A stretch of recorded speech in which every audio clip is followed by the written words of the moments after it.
আমি বিশ্বাস করি বাংলাদেশ অসাম্প্রদায়িক দেশ। বাংলাদেশ একটি কি আমরা সবাই সংখ্যালঘু নয়। আমি বিশ্বাস করি আমরা সবাই বাংলাদেশি। আমাদের ভারপ্রাপ্ত চেয়ারম্যান যেই রেমুনেশনের স্বপ্ন দেখেছেন, আজকে আমি মনে করি আমার এই সমাবেশ তারই ফসল। আমি আপনাদের সবাইকে বাংলাদেশের আনাচা কানাচা থেকে আজকে এনে দিতে পেরেছি, একসাথে একত্রিত করে। 5 তারিখে শেখ হাসিনা পালানোর পর তার দোসররাও পালিয়েছে মন্দিরগুলো থেকে। কেন পাহারা দিতে হয়েছিল সেদিন? আপনারা এটা বললেন না কেউ? পাহারা দিতে হয়েছে আওয়ামী লীগের নেতাকর্মীরা মন্দিরে যে লুটপাট করে, হিন্দু বাড়িঘর দখল করে। তাই সেদিন ভারপ্রাপ্ত চেয়ারম্যান শুধু লন্ডনে বসে আমাদের নির্দেশ দিয়েছিলেন আমরা যেন প্রতিটি নেতাকর্মী ঘরে না থাকি, প্রতিটা মানুষের বাড়ি পাহারা দিয়েছি। আমরা দিয়েছি বলেই আপনারা সাড়ম্বরে দুর্গাপূজা পালন করেছেন গত বছর। প্রতিটি জেলায় কোথাও কিন্তু মূর্তি ভাঙার শব্দ আমরা শুনিনি। আমার সপু ভাই একটা কথা বলতে ভুলে গিয়েছেন, মুন্সিগঞ্জে অ্যাডভোকেট সালামের বাড়ির কাছে আমাদের আজকে যে প্রধান অতিথি, তারই অনুদানে একটি মন্দির হয়েছিল। সেই মন্দিরের হাত ঘুরিয়ে দিয়েছিল সেই আওয়ামী দোসররা। সপু ভাই মনে হয় এটা ভুলে গিয়েছেন বলতে। আজকে আমি ভেবেছিলাম কিছুই বলবো না, সবাইকে আপনাদের ধন্যবাদ জানাবো, কৃতজ্ঞতা জানাবো। তারপরেও এত কথার পর একটু যেন বলতে ইচ্ছে করলো। আরে শেখ হাসিনা পালাবে না কেন?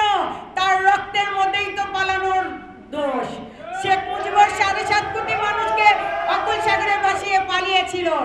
শেখ হাসিনাও তাই তার কারোর কথা চিন্তা না করে ভারতে পালিয়েছে। আর ভিসা কেন বন্ধ করেছে এটা কিন্তু কেউ আপনারা চিন্তা করেননি।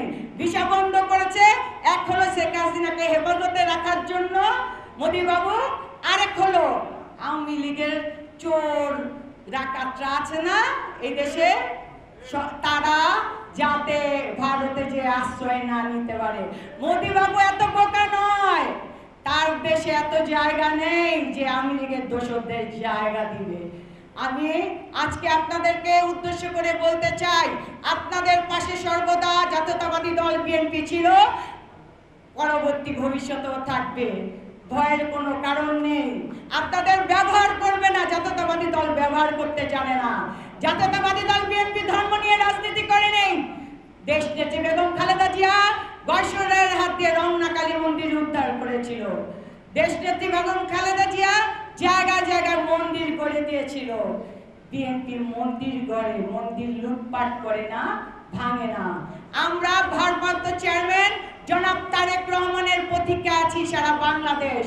সনাতন ধর্মাবলম্বীরা আজকে জেগে উঠেছে, ভারপ্রাপ্ত চেয়ারম্যান কবে বাংলাদেশে আসবে তার প্রতীক্ষায় আছি। সামনে নির্বাচনে আমাদের অনেক কাজ। আমরা একটি নির্বাচিত সরকার গঠন করব। আপনাদেরকে সবাইকে আবারও দূর দূরান্ত থেকে এসেছেন, সবাইকে কৃতজ্ঞতা ধন্যবাদ জ্ঞাপন করছি।